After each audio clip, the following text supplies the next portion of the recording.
하나님이 지으신 세상의 어그러짐, 무너짐, 그 시작이 어디였는지, 무엇이었는지, 그리고 어떻게 해야 그 세상을 회복시키는지, 또 하나님이 이 세상을 회복시키기 위해서 어떤 일들을 지금까지 해오셨는지를 지속적으로 묵상해 왔습니다. 이 세상을 지배하는 것은 세상을 바라보는 생각입니다. 세상을 어떤 가치를 가지고 바라보느냐에 따라 세상에서의 삶의 모습이 달라집니다. 우리는 그것을 세계관 이렇게 부릅니다. 세상을 바라보는 관점, 세상을 바라보는 눈이라는 것입니다. 이 세상을 바라보는 세계관을 크게 구분을 하면 두 가지로 나눌 수 있죠. 하나는 신이 계셔서 신이 세상을 다스린다고 보는 관점과 신은 존재하지 않는다는 관점입니다. 그래서 신이 있다는 이런 관점을 우리가 유실론적 세계관, 유실론이라고 부르고요. 신이 없다는 걸 무신론이라고 이야기를 합니다. 유실론은 신이 존재해서 신이 세상을 다스리고 또 움직여간다 이렇게 믿습니다. 하지만 무신론은 그렇지 않죠. 신이 존재하지 않고 자연적으로 만물이 생긴 거고 만물은 자연적으로 발전해 가고 진보해 간다 이렇게 보는 것이죠. 무신론적 세계관의 가장 대표적인 것이 진화론입니다. 자연적으로 세계는 생성이 되었고 발전해 간다라고 보는 것이죠. 근데 이 유실론적인 세계관도 신이 있다는 생각도 크게 두 가지로 나눠집니다. 신은 오직 한 분이시다. 천지 만물을 지으시고 다스리는 유일한 신이 계시다. 절대 신이 계시다. 라고 보는 유일신 있는가 하면 신은 여러 존재인데 여러 신들이 서로 투쟁하면서 싸우면서 세상을 움직여간다. 이렇게 보는 다신론이 있게 됩니다. 성경적 세계관은 어떤 것입니까? 우리가 성경을 믿는다면 성경의 가치를 받아들이고 신앙생활을 한다면 우리가 가져야 되는 세계관은 어떤 것일까요? 성경은 유일신적 세계관을 견지하고 있습니다. 신은 오직 한 분이라는 겁니다. 천지 만물을 지으신 분도 여호와 하나님 한 분이시고 그분만이 이 세상을 다스리시는 주권자라고 하는 것이죠. 모든 역사와 모든 이 세상의 일들이 하나님의 뜻대로 움직여 간다라고 믿는 겁니다. 시편 96편 4절에서 5절 그리고 10절을 보면 이렇게 말씀하고 있습니다. 여호와는 위대하시니 지극히 찬양할 것이요 모든 신들보다 경외할 것이며 만국의 모든 신들은 우상들이지만 만국의 모든 신들은 우상이라는 겁니다. 우상은 사람이 만든 거잖아요. 존재하는 게 아니라 사람이 만든 우상이다. 만국의 모든 신들은. 그러니까 신은 오직 하나님 한 분밖에 안 계신다는 거죠. 여호와께서는 하늘을 지으셨도다. 만국의 족속들아. 만국의 족속들아. 영광과 권능을 여호와께 돌릴지어다.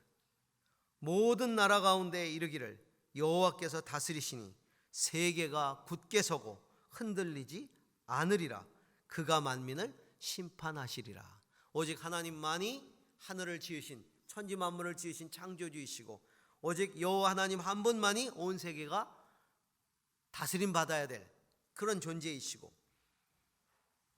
만민을 심판하실 분도 여호와 한 분이시다라는 겁니다.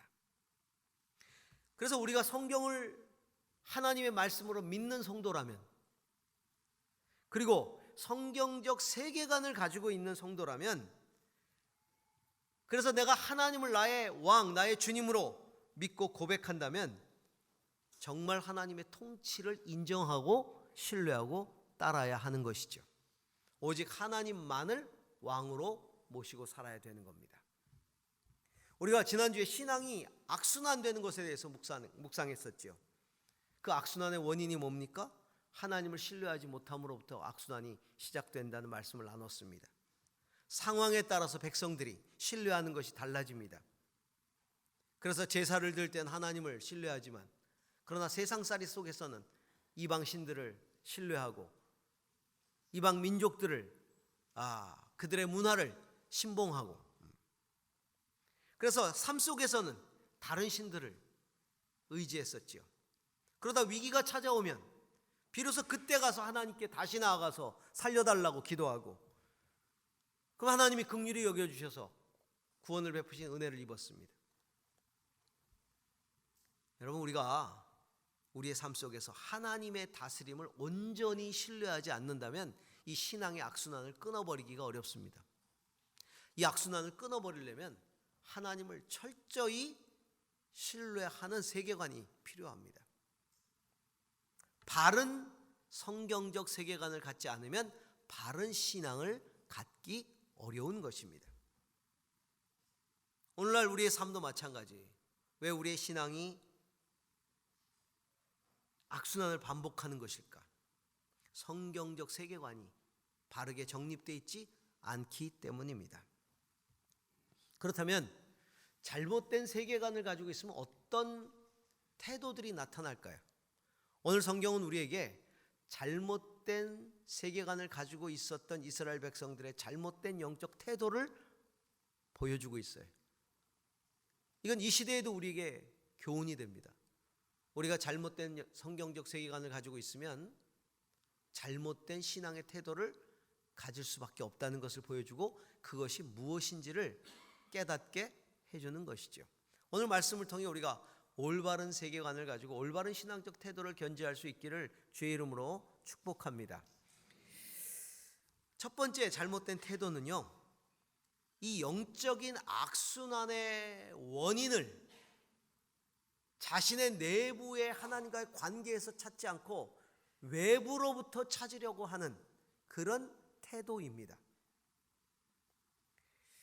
하나님은 올바르지 않은 신앙을 보일 때마다 이스라엘을 징계하십니다. 우상숭배, 세속에 물든 삶, 그런 삶을 살 때마다 하나님이 징계를 하시죠.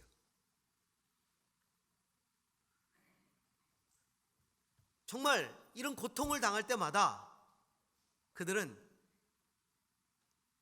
하나님과의 관계 속에서 자신을 돌아보았어야 합니다. 그래서 나의 잘못을 찾고 진짜 회개하고 삶을 돌이켰어야 하죠. 그랬다면 이 악순환을 끊을 수 있었을 겁니다. 그런데 이 악순환이 반복되는데도 불구하고 고통의 원인을 하나님과의 관계 속에서 자기 내면에서 찾지 않고 자꾸 바깥으로 돌리는 거예요. 원인이 다른 데 있다고 이야기하는 거죠. 바로 우리의 제도가 잘못되어 있다, 제도적인 원인이다, 이렇게 이야기를 하는 거예요. 하나님이 심판하실 때 이방 민족들을 통해 심판을 하셨어요. 그 이방에 있는 민족들이 와서 공격을 합니다. 압제를 합니다. 다 빼앗아 갑니다. 자기들이 그렇게 신봉했던, 그리고 따르고 싶어 했던, 그리고 추종했던 그 이방 민족들이 와서 다 뺏어가는 거예요. 그런데 그들은 이렇게 이야기하는 거죠. 다른 민족들에게는 왕이 있어서 힘이 있는 것 같습니다. 그 왕이 강력하게 다스림으로써 그 나라가 견고히 서 있는 것 같고, 그 나라가 강한 것 같고, 우리에게는 왕이 없기 때문에 맨날 이렇게 당하는 것 같습니다. 이렇게 말하는 거예요. 19절에 보면 백성들이 이렇게 말합니다. 사무엘의 말 듣기를 거절하여 이르되 아니로소이다. 우리도 왕이 있어야 하리니 우리도 다른 나라들과 같이 되어 우리의 왕이 우리를 다스리며 우리 앞에 나가서 우리의 싸움을 싸워야 할 것이니이다 하는지라. 왕이 우리 대신 나가서 우리를 이끌고 나가서 전투하지 않으니까 우리가 맨날 지는 거라고. 패배의 원인을 제도에다 두고 있는 거예요. 사실은 하나님과의 관계 속에서 하나님이 내리시는 징계였음에도 불구하고, 여러분, 성경적 세계관이라는 것은요, 모든 삶의 과정들을 하나님의 관계 안에서, 하나님과의 관계 안에서 바라보는 것이 성경적 세계관입니다. 다시 말하면 하나님의 다스리심을 인정하는 거예요. 여러분, 우리 인생을 하나님이 다스린다는 걸 인정하십니까? 그렇다면 모든 만물의 모든 것들을 하나님과의 관계 속에서 바라볼 수 있어야 돼요. 그런 시각이 필요한 거예요. 그래서 이스라엘 백성들이 그 징계가 반복되면, 그리고 하나님의 구원의 은혜가 반복되면 제일 먼저 하나님과의 관계를 생각했어야 합니다. 내가 하나님과의 관계 속에 뭔가 잘못된 것이 무엇인가, 회개할 것은 없는지, 그리고 삶을 돌이켰어야 되죠. 그런데 하나님과의 관계 속에서 상황을 인식하는 게 아니라 세상 돌아가는 이치 속에서 상황을 바라보려고 했어요. 세상 돌아가는 이치를 바라보니까 세상은 왕이 있어서 강하다 이거예요. 세상의 제도는 하나님과의 관계 속에서 세상을 보는 게 아니라 세상의 눈으로 내 자신을 바라보려고 하는 것이죠. 거꾸로. 그러니까 왕이 없으니까 맨날 패한다는 겁니다. 그들의 생각에는 하나님과의 관계는 안중에도 없는 겁니다. 오늘 본문 이전에 보면 언약궤를 빼앗겼다 다시 찾는 장면이 나옵니다. 굉장히 충격이었을 거예요. 어떻게 언약궤를 뺏길 수가 있지? 언약궤는, 우리가 법궤라고 부르는 이 언약궤는 거기다가 이 십계명 돌판을 집어넣고 지성소에 그것을 넣어놓고 하나님이 거기에 임재하셨던 그 상징이 바로 법궤거든요. 근데 전쟁에서 져가지고요, 이 법궤를 블레셋에 빼앗겨 버립니다. 이건 엄청난 충격이에요. 아니, 어떻게 하나님이 살아계시다면, 하나님이 우리를 통치하신다면 어떻게 우리가 져가지고 법궤를 빼앗길 수가 있단 말이야? 어떻게 이런 일이 일어나지? 정말 하나님이 통치하는 게 맞아?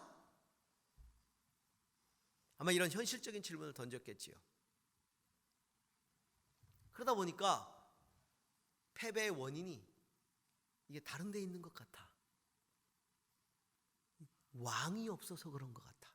왕이 없어서. 근데 하나님이 왜 언약궤를 뺏기도록 놔뒀을까요? 당신의 임재의 상징인데. 하나님은 언약궤 자체가 승리를 보장하는 부적이 될 수 없다는 것을 말씀하시는 거예요. 언약궤가 부적이 아니야. 언약궤 있다고 이길 수 있는 게 아니야. 하나님을 향한 올바른 신앙만이 그들의 보호막이 될 수 있다는 것을 보여주시는 것이죠. 그렇습니다. 우리 신앙도 마찬가지입니다. 영적으로 늘 침체에 빠져 있고 그 악순환을 거듭하는 사람들을 보면 항상 자신을 보지 못해요. 늘 자기의 영적인 침체의 원인, 그 무너지는 원인을 항상 상황을 탓합니다. 외부적인 원인을 탓합니다. 세상을 탓합니다. 사람들을 탓합니다.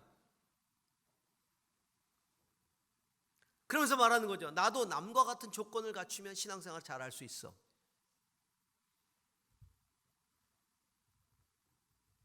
훨씬 더 나아질 수 있어. 정말 그럴까요? 그런 상황이 되면 정말 신앙생활 잘할 수 있을까요? 아니요. 절대로 영적 침체를 벗어날 수가 없습니다.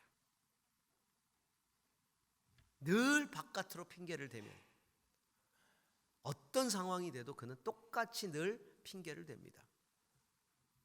왕을 요구하는 이스라엘 백성들의 주장을 한번 들어보시기 바랍니다. 그들이 5절에 이렇게 말합니다. 5절 같이 읽겠습니다. 그들이 사무엘에게 말하였다. 보십시오. 어른께서는 늙으셨고 아드님들은 어른께서 걸어오신 그 길을 따라 살지 않습니다. 그러므로 이제 모든 이방 나라들처럼 우리에게 왕을 세워.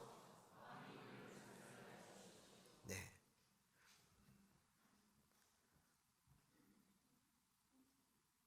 사무엘, 그들이 존경했어요. 그런데 그 사무엘 그 어른은 늙으셨다는 거예요. 그리고 아들들은 어른이 걸어오신 그 길을 따라 살지 않는다는 거죠. 그 말을 다른 말로 표현하면 사무엘, 당신은 옳은 길을 걸어왔습니다.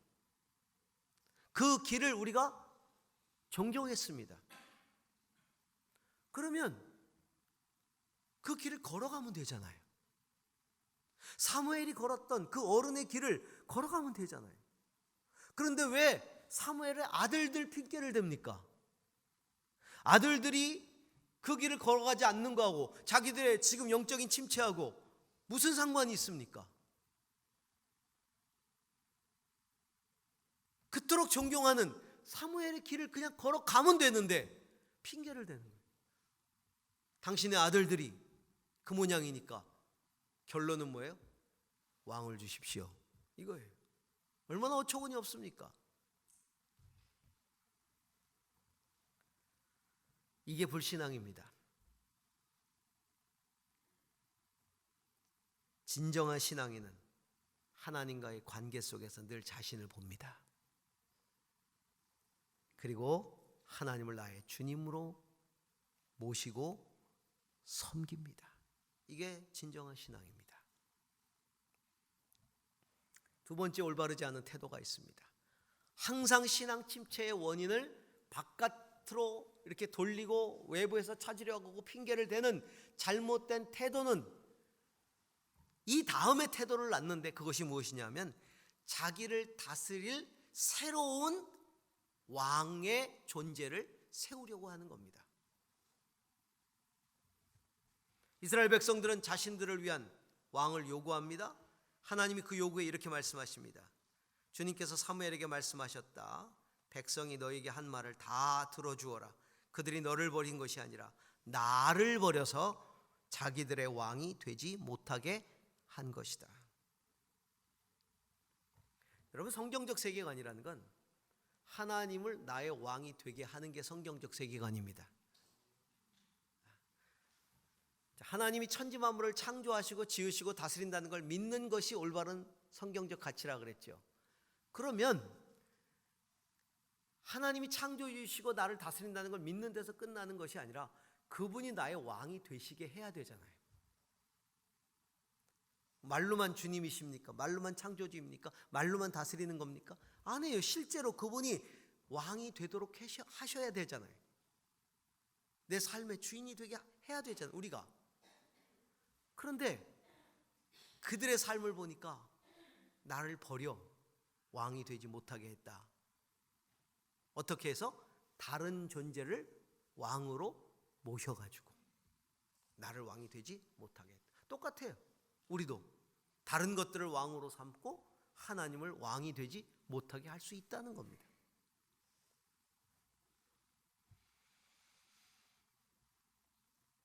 하나님의 백성이라면, 우리가 성경적 가치를 가지고 있는 하나님의 백성이라면 하나님의 가치로 생각하고 하나님의 뜻을 이루고자 애쓰고 하나님과 동행하여 일하고 하나님의 이름으로 싸우고 하나님 나라를 세상 가운데 확장해야 되는 겁니다. 다른 왕을 달라고 하는 건 하나님의 왕 되심을 인정하지 않겠다는 겁니다. 하나님, 당신은 영적인 세계의 왕이십니다. 그리고 복을 주시는 분 인정합니다. 하지만 내 삶을 구체적으로 다스리는 왕은 하나님 아닙니다. 나를 승리케 하는 분 하나님 아닙니다. 이렇게 생각하는 거예요. 근대 사상 중에요, 다이즘이라는 사상이 있습니다. 우리말로 이신론이라고 부릅니다. 다스릴 리자, 원리할 때 리자에다가 신, 원리가 신이다, 이런 뜻이죠. 이게 무슨 말이냐면요, 하나님이 계셔요. 존재하세요. 인정해요. 그러나 하나님은 다스리지 않는다는 겁니다. 그러면 어떻게 세상이 움직여가느냐? 하나님 세상 가운데 이치를 두셨다는 거예요. 자연과학적 이치, 사회과학적 이치, 여러 가지 인문학적 이치, 도덕적 이치, 그 이치가 다스린다는 거예요. 하나님 직접 역사에 개입하지 않는다는 겁니다. 굉장히 그럴싸하죠. 그렇죠? 그래서 사람들이 여기 많이 빠졌어요. 그런데 이 신론이 나중에 무신론으로 갑니다. 처음에는 하나님을 인정하지만 하나님을 식물인간처럼 만들어 버리는 거죠. 창조하셨지만 지배하지는 않는다. 그러다가는 어떻게 해요? 나중에 하나님은 없다 이렇게 가는 거예요. 신은 없다 이렇게 가는 거예요. 그 이스라엘 백성들의 생각이 그와 같아요. 이 신론하고 같은 거예요. 하나님은 다스리지 않아요. 세상의 제도와 방법이 세상을 이끌어가는 겁니다. 그러니까 우리도 그 세상의 제도를 도입하자는 거예요. 왕이란 제도를 도입하자는 거예요. 하나님이 계시면 우리가 왜 지느냐? 우리가 지는 걸 보니까 왕이라는 이 제도가 없어서 진다는 거예요. 그래서 세상살이를 하려면 세상살이에 필요한 왕이 우리에게 있어야 한다는 겁니다. 하나님은 영적으로 필요할지 모르지만 세상살이에는 또 다른 왕이 필요하다는 거예요.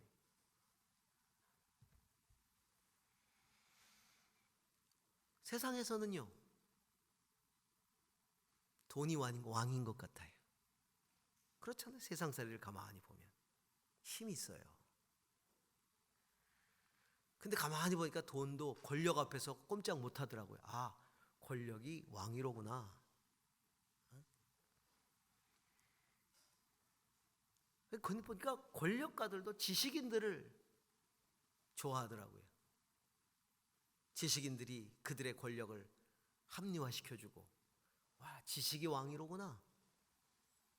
무슨 소리야? 다 외모에 넘어가더라. 외모가 왕이로구나. 세상을 가만히 보니까 그런 게 왕이야. 그러니까 나도 세상살이를 하려면 그런 걸 나의 왕으로 세워야 세상살이가 편하겠어. 그래서 실제로 그걸 왕으로 삼고 삽니다. 목사님, 무슨 말씀입니까? 저는 돈의 지배를 받지 않습니다. 저는 권력의 지배를 받지 않습니다. 저는 하나님만이 왕이십니다. 정말 그럽니까?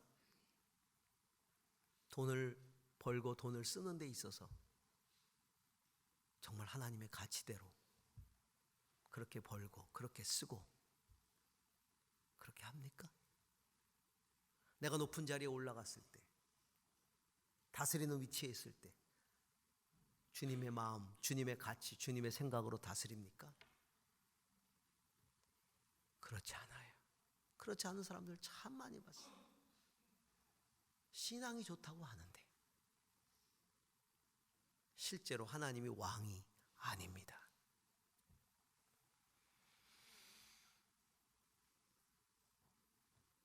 이런 생각에 대해서 하나님은 그들이 나를 버려서 왕이 되지 못하게 한다라고 말씀하고 계십니다. 하나님을 하나님으로 인정하려고 들지 않는다는 겁니다. 오늘날 모든 영역에 이런 생각이 만연해 있습니다. 정치, 교육, 예술, 과학, 가정, 모든 영역 가운데 하나님이 왕이 되셔서 다스려야 하는데 신앙인들조차 이 영역은 하나님의 영역이 아니라고 생각하는 거예요. 자식을 키웁니다. 수능 치르느라고 노심초사 하셨죠. 자식에 대해서 굉장히 아주 애지중지합니다. 여러분, 내 자녀를 다스리는 왕이 하나님이라는 사실을 믿으십니까? 아멘 잘 대답하셔야 됩니다. 내가 왕이지, 엄마 아빠가 왕이지, 내가 하는 대로 해야지.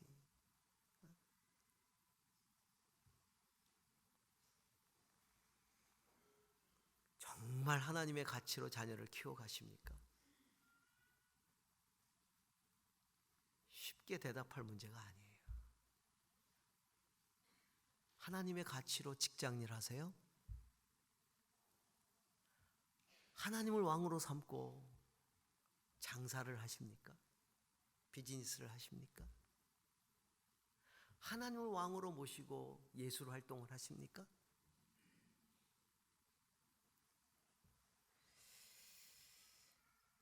하나님, 당신은 교회 안에만 계세요. 하나님, 당신은 교회 밖으로 나오지 마세요. 하나님 불편하시고 저 불편합니다. 그렇죠. 하나님이 그 꼴을 지켜보실래니 불편하시고 나는 하나님이 눈치를 봐야 되니 불편하고. 하나님, 그냥 교회 안에만 계세요. 그리고는 세상을 사로잡고 있는 왕들이 나를 지배하도록 요구하는 거죠. 올바른 신앙이 뭡니까? 모든 영역에서 하나님이 왕 되게 하는 겁니다. 여기서 연결되는 잘못된 세 번째 태도가 뭐냐면, 자기가 버린 왕에게 복을 구하는 잘못된 태도예요. 하나님은 이스라엘 백성에게 왕을 허락하라고 사무엘에게 말합니다. 그러나 분명 이 왕정이 초래할 아픔과 고통에 대해 설명해 주라 이야기를 합니다. 그래서 사무엘은 다 이야기를 들려줍니다. 패역한 왕이 세워졌을 때 백성들이 얼마나 노역에 시달릴 것이며 소산을 빼앗길 것이며 압제당할 것인가를 다 이야기해 줍니다. 그러면서 굉장히 중요한 경고를 하나 합니다. 그날에 너희는 너희가 택한 왕 때문에 부르짖게 될 것인데, 왜냐하면 왕이 괴롭히니까, 그날에 여호와께서 너희에게 응답하지 아니하시리라. 응답하지 아니하시리라. 이방 민족에게 침공받고 고통 속에 부르짖을 때마다 응답하셨어요, 하나님은. 왜냐하면 하나님이 왕이셨기 때문에. 그러나 너희가 다른 이를 왕으로 세웠을 때는 그때는 응답하지 않겠다는 겁니다. 여러분, 성경적 세계관은요, 자기가 선택한 결정들에 대하여 책임을 지는 삶을 요구합니다. 네가 왕으로 선택한 것을 섬기는 데 대해서 네 인생이 책임지라는 겁니다. 그래서 올바른 선택을 해야 합니다. 성경적 세계관을 갖는다는 것은 선택의 단계에서부터 올바르게 택하는 것을 의미합니다. 그런데 어리석게도 잘못된 선택을 하고요, 어려움을 겪을 때마다 하나님이 책임져 달라고, 해결해 달라고 우리는 요구하는 거죠. 아니, 하나님인데 그 정도는 해줘야 되지 않냐고 항변합니다. 하나님은 내 수단이 되고 해결사고 필요할 때면 나를 도와줘야 하는 종과 같은, 알라딘에 나오는 그 지니, 그런 존재로 생각하는.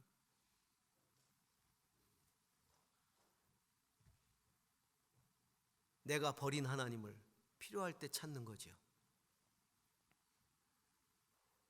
하나님은 그들이 나를 버린 것이라는 표현을 쓰십니다.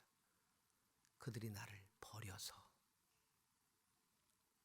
얼마나 가슴 아픔입니까? 반대로 얘기하면 나는 버림받았다는 겁니다.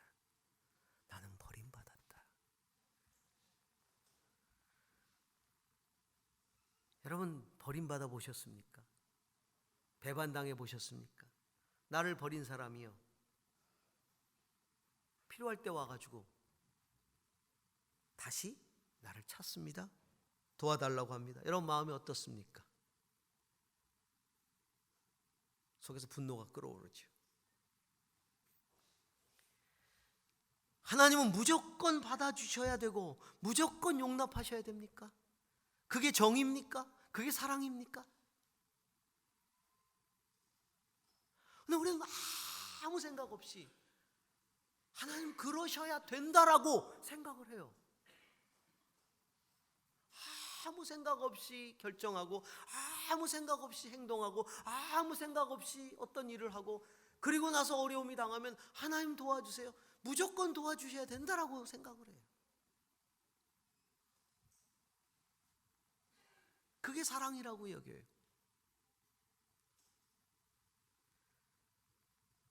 내가 하나님의 사랑을 저버린 것에 대해 책임을 지지 않는 게 옳은 겁니까? 물론 인간의 한계가 있어요. 어쩔 수 없으니까 뭐 다시 또 어디 가겠어요. 하나님한테 갈 수밖에 없는 거지. 내가 하나님 믿었으니까. 하지만 적어도 우리가 성경을 제대로 알고 성경적 가치를 가지고 사는 사람이라면 하나님이 경고하실 때 듣자 이거예요. 하나님 말씀하실 때 듣자 이겁니다. 그리고 제대로 선택하자 이겁니다. 분명히 하나님은 다른 것들을 왕으로 삼을 때 어떤 일이 벌어질 것인가 가르쳐 주시잖아요. 그냥 허락해 주신 게 아닙니다. 그렇게 쫄르니까 그냥 왕 세워줘 이렇게 하신 게 아니에요. 어떻게 될 것인가 다 말씀해 주세요. 그 얘기는 뭐예요? 신중히 생각하고 선택하라는 거예요. 신중히 생각하고. 하나님은 우리에게 모든 것들을 다 말씀으로 역사하시고 말씀하시고 가르쳐 주시고 깨우쳐 주셔요. 그럼 우리가 삶에서 선택을 할 때 신중히 선택하자고요. 신중히.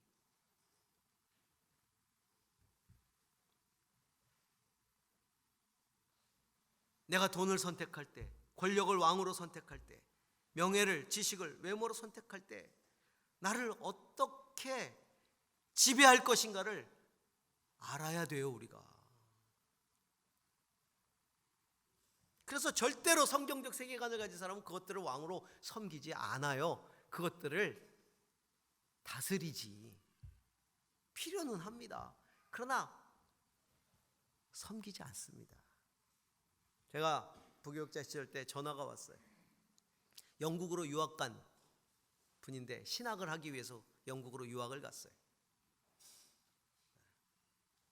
여러분, 신학이라는 건 하나님을 제대로 알고 제대로 믿게 하려고 공부하는 게 신학이에요.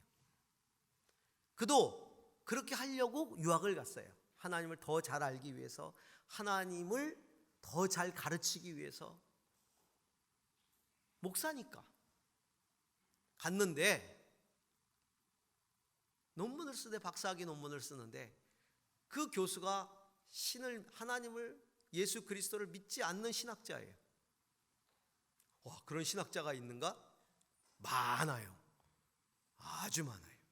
왜냐하면 그들은 신에 대해서 연구하는 학자이지 신앙인이 아니기 때문에. 그래서 이 논문 지도 교수가 요구하는 거예요. 예수 그리스도의 하나님 되심을 인정한 학위를 줄 수 없다는 거예요. 그 생각을 포기하라는 겁니다. 그 전화가 온 거예요. 어떻게 하면 좋겠느냐고. 학위를 위해서는 포기를 해야 되고, 신앙 때문에는 이 학위를 포기해야 되고.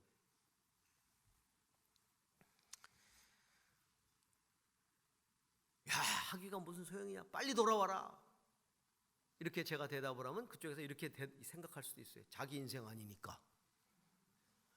자기가 받는 학위가 아니니까. 내가 여기까지 어떻게 왔는데. 참 고민이 되는 거죠. 그래서 기도해라. 제일 만만한 게 그거 아니에요. 기도하는데 하나님이 너의 가슴에 뭐라고 말씀하시는지를 들어라.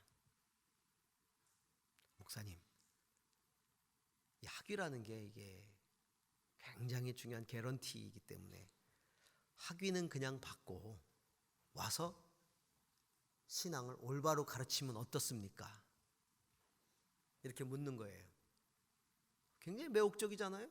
학위는 학위대로 받고, 내가 어떤 논문을 써가지고 뭐 학위를 받았는지 알게 뭡니까? 한국에 돌아와서 내가 신앙 좋은 목사로서 이렇게 가르치면 뭐 성도님들이 목사님 학위 논문 제목이 뭡니까? 목사님 학위 논문 내용 좀 보십시다. 이런 성도님들 계시겠어요? 우리 목사님 박사인데.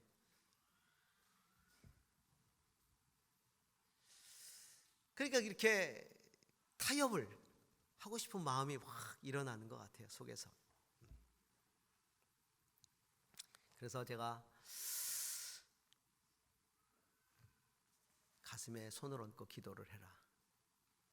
그리고 하나님이 무엇을 기뻐하시는지를 들었으면 좋겠다.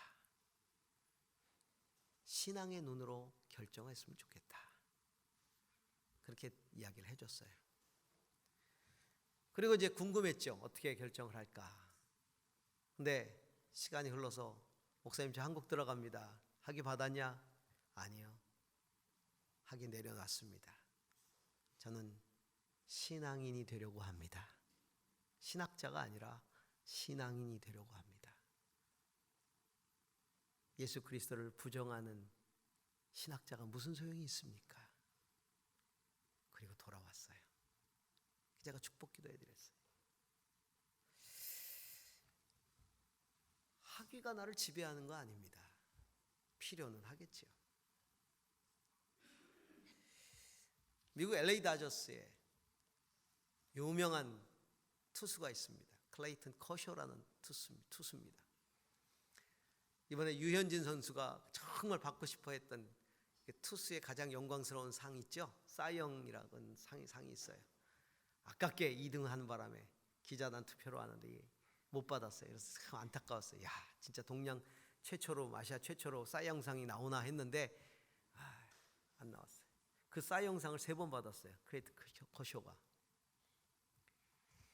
연봉이 330억입니다. 한 달에 30억씩 벌어요. 팀이 우승할 때, LA 다저스가 우승할 때 결정적인 기여를 엄청나게 했어요. 그런데 이 커쇼는 정말 겸손한 크리스찬입니다. 자기 인생의 왕이 누구신지를 정말 잘 아는, 예수 그리스도를 나의 왕으로 인정하는 신실하고 겸손한 투수입니다. 그래서 그는 비시즌이 되면 꼭 아프리카로 날아갑니다. 아프리카에 고아원을 세우고 그 아이들을 돌봅니다. 수많은 아이들을 돌봅니다.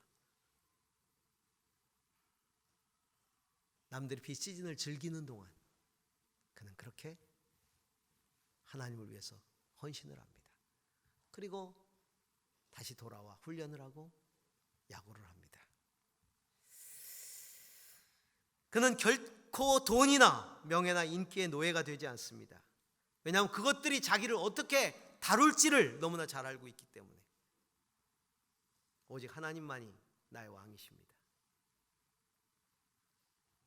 사람들은요, 그를 세상적 관점에서 다루기 시작합니다. 이상하게 이 투수는 리그에서는 정말 잘 던지는데 월드 시리즈만 가, 우리로 말하면 코리안 시리즈 같은 거죠. 우리 가을 야구 이렇게 얘기하는데, 월드 시리즈만 가면 이 커쇼가 잘 못 던져요. 이번에도 그 직전에서 잘 못 던지는 바람에 패배해가지고 LA 다저스가 떨어졌단 말이죠. 빗발치듯 비난이 쏟아집니다. 커쇼를 방출하라, 커쇼를 세운 감독을 내보내라. 막 지금까지 리그에서 그렇게 잘 던졌던 거 아무 소용이 없어요. 커쇼를 그렇게 막 떠받들던 사람들도 하루아침에 비난으로 돌아섭니다. 만약 그가 돈이나 명예나 인기나 이런 것들을 왕으로 삼고 살았다면 그때 그 인생은 정말 비참해졌을 겁니다. 그런데 그것에 연연하지 않습니다. 왜냐하면 언제나 왕은 하나님이시기 때문입니다. 그래서 변함없이 신앙의 길을 걷는 겁니다. 변함없이 신앙의 길을 걷는 거예요. 하나님은 나의 종이 아니라 주인이십니다. 하나님은 나의 수단이 아니라 목적이십니다. 하나님은 나의 신하가 아니라 나의 왕이십니다.